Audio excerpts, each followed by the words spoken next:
वसल्लिम अला रसूलिल करीम अम्मा बाद फ़अऊज़ु बिल्लाहि मिनश्शैतानिर रजीम बिस्मिल्लाहिर रहमानिर रहीम मन यूतिल हिकमता फ़क़द ऊतिया खैरन कसीरा सदक़ल्लाह। बारे शरीयत के चौथे हिस्से में सजदे सहू का बयान शुरू हुआ। सजदे सहू जिससे हम और आप वाकिफ हैं और हर नमाजी को नमाज में सजदे सहू की जरूरत पड़ती है। हदीस में एक बार हुजूर अलैहिस्सलातु व तस्लीम 2 रकात पढ़ के खड़े हो गए, बैठे नहीं, फिर सलाम के बाद सजदा सहू किया। इस हदीस को तिर्मिज़ी ने मुगीरा बिन शुअबा रज़ियल्लाहु अन्हु से रिवायत किया। मसला वाजिबात नमाज में जब कोई वाजिब भूले से रह जाए तो उसकी तलाफी के लिए सजदा सहू वाजिब है। नमाज के वाजिबात में कोई वाजिब छूट जाए तो उसकी तलाफी के लिए सजदा सहू है। उसका तरीका ये कि अत्तहियात के बाद दाहिनी तरफ सलाम फेर के 2 सजदे करे, फिर तशहुद वगैरह यानी दुरूद इब्राहिम दुआए मासूरा पढ़ के सलाम फेर दे। मसला अगर बगैर सलाम फेरे सजदे कर लिए तब भी काफी है। सजदे सहू करना है, इसको पढ़ बंद कर दो। अच्छा, अगर सजदा सलाम फेरे बगैर भी सजदा सहू कर लिया तब भी सजदा सहू हो गया। दाहिनी तरफ सलाम फेरते ना, दाहिनी तरफ सलाम फेर के फिर सजदा सहू किया, मगर सलाम फेरे बगैर भी अगर सजदा सहू कर लिया तो सजदा सहू हो गया, मगर ये मकरूह तंज़ीही है। मसला क़स्दन वाजिब तर्क किया तो सजदे सहू से नुकसान दफा ना होगा। जानबूझ कर नमाज का कोई वाजिब तर्क किया बल्कि इयादा वाजिब है। यूं अगर सहवन वाजिब तर्क हुआ, नमाज में कोई वाजिब गलती से तर्क हुआ और सजदे सहू न किया तो भी नमाज वाजिबुल इयादा है।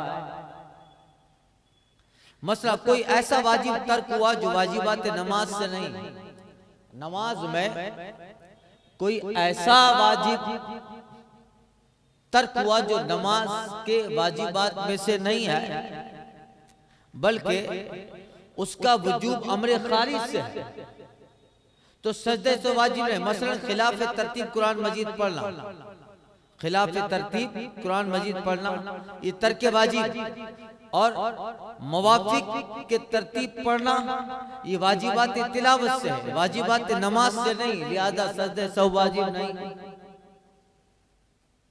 लिहाजा सजदा सहू वाजिब इसलिए कि इसमें जो तिलावत है तो ये तिलावत वाजिबात नमाज में से नहीं है, तरतीब से तिलावत वाजिबात तिलावत से, वाजिबात नमाज से नहीं है।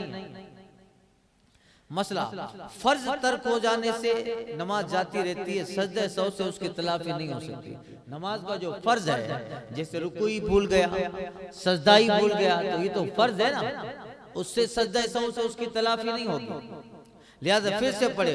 और सुनन और मुस्तहबात मसलन तऊज़, तस्मिया, सना, आमीन, तकबीरात, इंतक़ालात, तस्बीहात, इनके तर्क से भी सजदा सहू नहीं है बल्कि नमाज हो गई, मगर इयादा मुस्तहब है।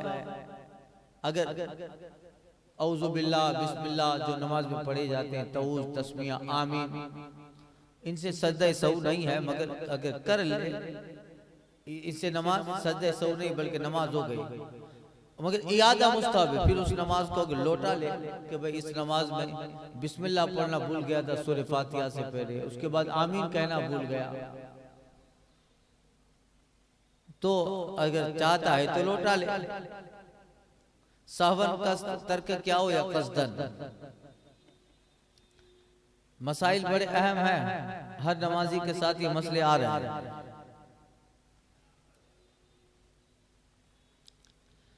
सजदा सहू उस वक्त वाजिब है कि वक्त में गुंजाइश हो। सुनिए मसला, सजदा सहू उस वक्त वाजिब है, अब नमाज में जैसे कोई वाजिब छूट गया, सजदा सहू किया। तो सजदा सहू कब वाजिब है? जब वक्त में गुंजाइश हो, और अगर ना हो, मसलन नमाज फजर में सहू वाक़ हुआ, नमाज फजर में गलती वाक़ हुई और सजदा सहू करना है, तो नमाज फजर में सहू वाक़ हुआ और पहला सलाम फेरा और अभी सजदा नहीं किया, सजदा सहू कि आफताब तुलू कर आया, तो सजदा सहू साक़ित हो गया, सजदा सहू साक़ित हो गया। वैसे फजर में इतना टाइम तो रखना ही चाहिए कि अगर नमाज पढ़ ले और बाद में अगर गलती पता चले तो उस नमाज को दोहरा सके।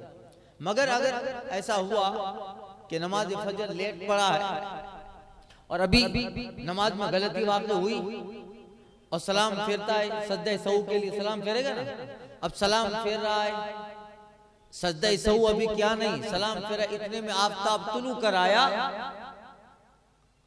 तो वक्त खत्म हो गया, सजदा सहू साक़ित हो गया, सजदा सहू नमाज हो गई। यूं ही अगर कज़ा पड़ता था, सुनिए, और सजदा से पहले कर्ज आफताब जर्द हो गया, असर की कज़ा पड़ रहा था और सजदा सहू से पहले आफताब पीला हो गया, वक्त मकरू आ गया ना, सजदा साक़ित हो गया। जुमा और ईदेन का वक्त जाता रहेगा, जब भी यही हुक्म है, जुमा और ईदेन की नमाज पढ़ रहा है और सजदा सहू वाक़ हुआ, अब सजदा करेगा तो जुमा और ईद का टाइम चला जाएगा,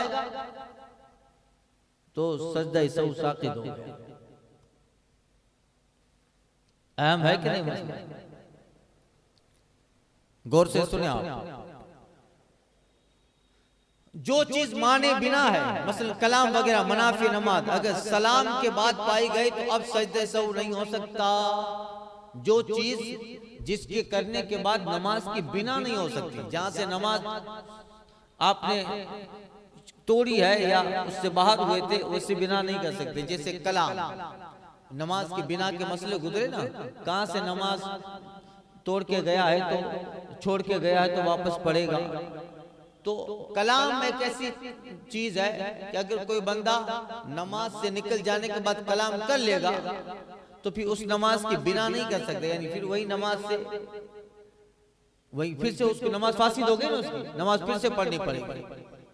तो कहा ऐसी चीजें अगर सलाम के बाद पाई गई तो अब सजदा सहू नहीं हो सकता, वो नमाज फिर से पढ़े, अब सजदा सहू नहीं हो सकता। सजदा सहू का साक़ित होना अगर उसके फेल से है तो याद वाजिब, वरना नहीं। अगर इसके फेल से है कि सजदा सहू का साक़ित होना उसके नमाजी के फेल से है तो याद वाजिब, वरना नहीं। वरना नहीं से मतलब अब जैसे सलाम फेरा ही था कि आफताब तुलू कराया, अब आफताब तुलू करना इसका फेल नहीं है, वो तो टाइम पे तुलू होता ही है, तो साक़ित है। अगर कोई ऐसा काम तो नमाजी की तरफ से है तो साक़ित नहीं होगा, वाजिबुल इयादा हो जाएगी नमाज। और अगर इसकी तरफ से नहीं है तो सजदा सहू साक़ित। जैसे आफताब पीला पड़ गया, कज़ा पड़ रहा था, या फजर में सलाम फेरा सजदा सहू का और सूरज तुलू कराया तो सजदा सहू साक़ित। फर्ज और नफल दोनों का एक हुक्म है, यानी नवाफिल में भी वाजिब तर्क होने से सजदा सहू वाजिब है। मसला नफल की 2 रकातें पढ़ी, नफल की 2 रकातें पढ़ी, उनमें सहव हुआ, फिर उसी पर बिना करके और पढ़े तो सजदा सहू करे।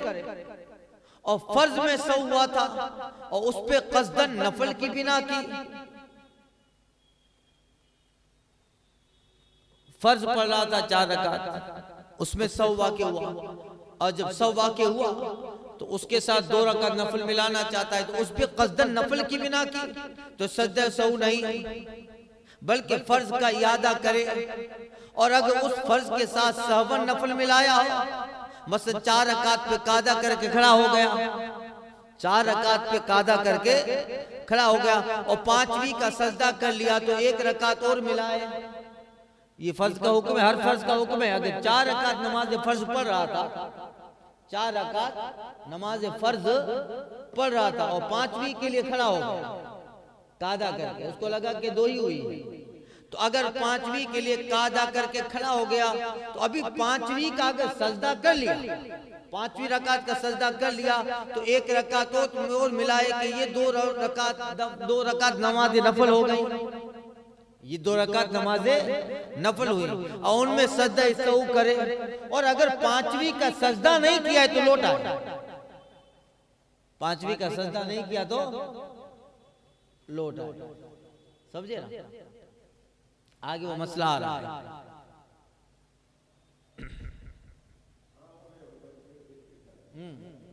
पांचवी का अगर सजदा नहीं किया है तो लौटा, अगर पांचवी रकात का सजदा कर लिया तो फिर लौटे नहीं, फिर एक और मिला ले तो दो रकात नमाज नफल हो गई।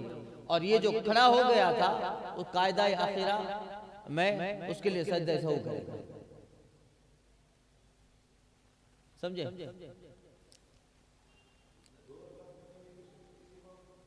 उसका भी यही हुक्म है। दरूद इब्राहिम कहां तक पढ़ना, ये मसला आ रहा है, गौर से सुनाओ।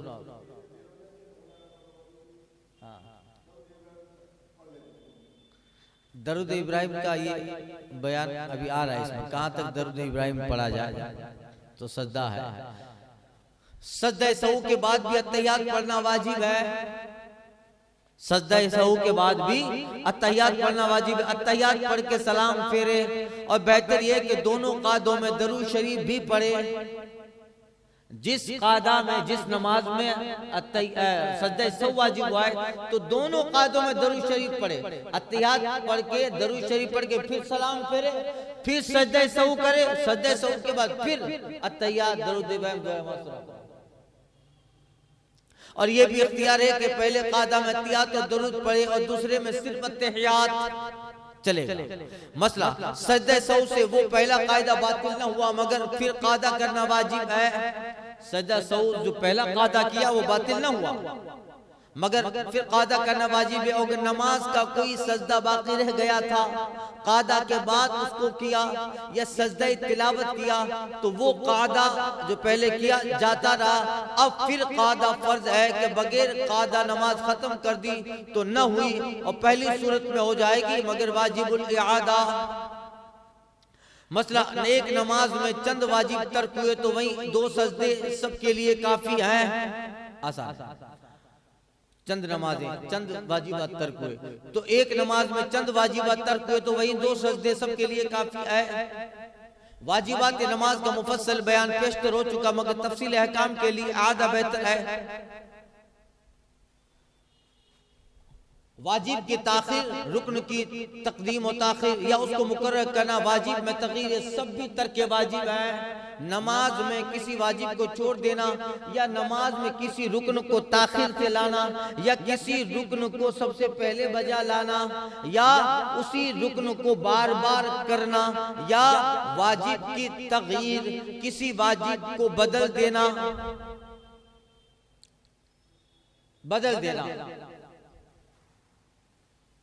वाजिब में तब्दीली, ये सब तर्क वाजिबात में से हैं। इन सब से सजदा सहू वाजिब होगा। कोई रुकन देर से कर लिया, कोई पहले कर लिया।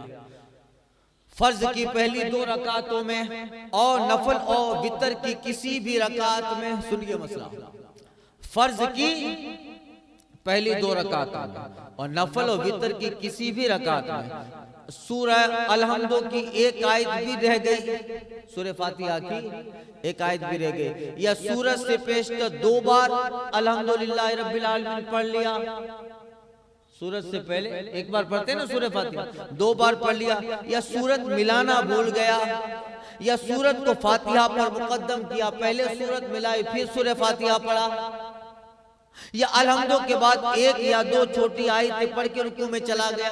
तीन आयत होती है ना, तीन आयत या एक बड़ी आयत जो तीन छोटी आयत के मुताबिक हो, ऐसा नहीं किया बल्कि एक या दो छोटी आयतें पढ़कर अलहम्दो शरीफ के बाद रुकू में चला गया, फिर याद आया तो लौटा और तीन आयतें पढ़कर रुकू किया। तो इन सब सूरतों में सजदा सहू वाजिब है।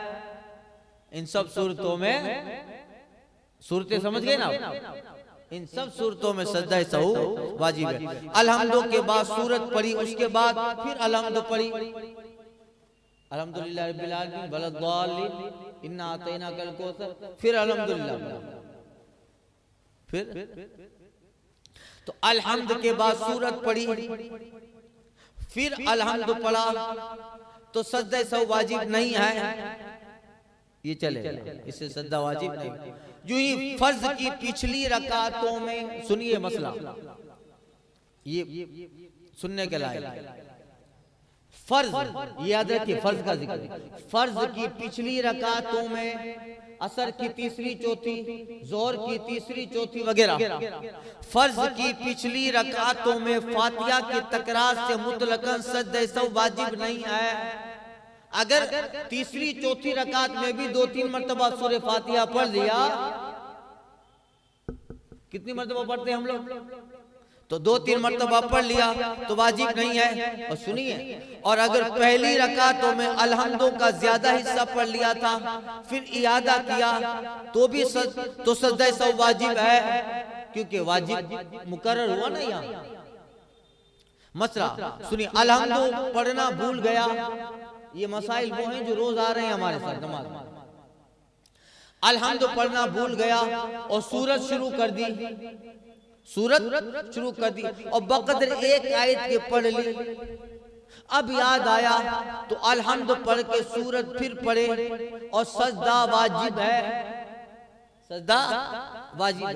यूं ही अगर सूरत के पढ़ने के बाद, सूरत पढ़ा, सूरत के पढ़ने के बाद या रुकू में या रुकू से खड़े होने के बाद याद आया कि अलहम्द शरीफ तो रह गया था, तो फिर अलहम्द पढ़ के सूरत पढ़े, फिर अलहम्द शरीफ पढ़ के सूरत पढ़े और रुकू का यादा करे और सजदा सहू भी करे। और अगर रुकू नहीं करेगा तो फर्ज अदा नहीं। फर्ज की पिछली रकातों में सूरत मिलाई तो सजदा सहू नहीं है। अगर आपने फर्ज की तीसरी और चौथी रकात में भी सूरह फातिहा के बाद सूरत पढ़ ली, फर्ज की बात हो रही है, नफल में तो जायज ही है, मसला गुजरा।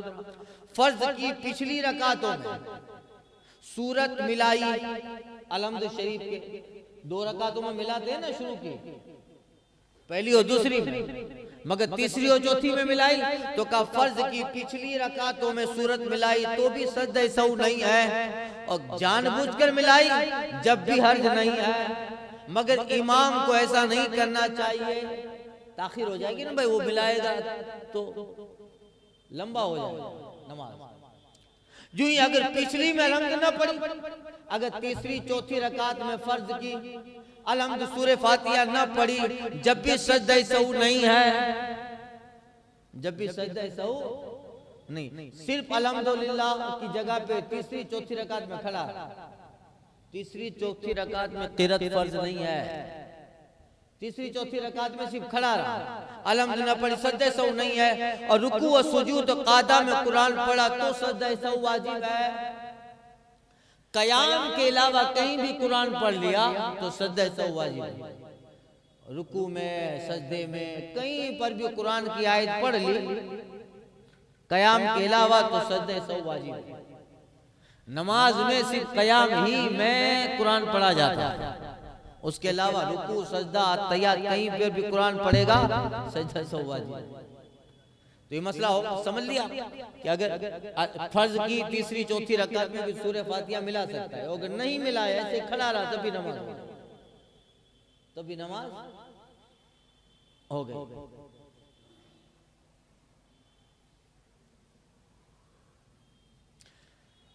रमजान के लिए मसला, आयत सजदा पढ़ी, रमजान में तरावी में आयत सजदा आती है ना, आयत सजदा पढ़ी और सजदा करना भूल गया तो सजदा तिलावत अदा करे और सजदा सहू करे। जो फेल नमाज में मुकर्रर है उनमें तरतीब वाजिब है, जो फेल नमाज में बार बार आते हैं उनमें तरतीब वाजिब है। लिहाजा खिलाफ में तरतीब फेल वाक़ हुआ तो सजदा सहू करे। मसलन क़िरात से पहले रुकू कर दिया, अबे क़िरात पहले रुकू बाद में, किरात से पहले रुकू कर दिया और रुकू के बाद किरात न की तो नमाज फासिद हो गई कि सिर्फ फर्ज तर्क हो गया, कि फर्ज तर्क हो गया। अगर रुकू के बाद किरात की मगर फिर रुकू न किया तो भी नमाज फासिद हो गई कि किरात की वजह से रुकू जाता रहा। और अगर बकद्र फर्ज किरात करके रुकू किया मगर वाजिब पे किरात अदा न हुआ, मसलन अलहम्द न पढ़ी या सूरत न मिलाए, तो यही हुक्म है कि लौटे और अलहम्द व सूरत पढ़ के फिर रुकू करे और सजदा सहू करे। अगर दोबारा रुकू न किया तो नमाज जाती रही कि पहला रुकू जाता रहा था, तो ये नमाज भी चली गई। किसी रकात का कोई सजदा रह गया तो आखिर में याद आया भाई एक ही सजदा किया था, 2 सजदे करने थे, फिर याद आया कि सजदा तो एक ही किया था। किसी रकात का सजदा रह गया, आखिर में याद आया तो सजदा कर ले, फिर अत्तहियात पढ़कर सजदा सहू भी करे। याद आने पे सजदा कर ले, अत्तहियात के बाद सजदा सहू करे। और सजदा के पहले जो अफाल नमाज अदा की वो बातिल न होंगे। हाँ, अगर कादा के बाद वो नमाज वाला सजदा किया तो सिर्फ वो कादा जाता रहा।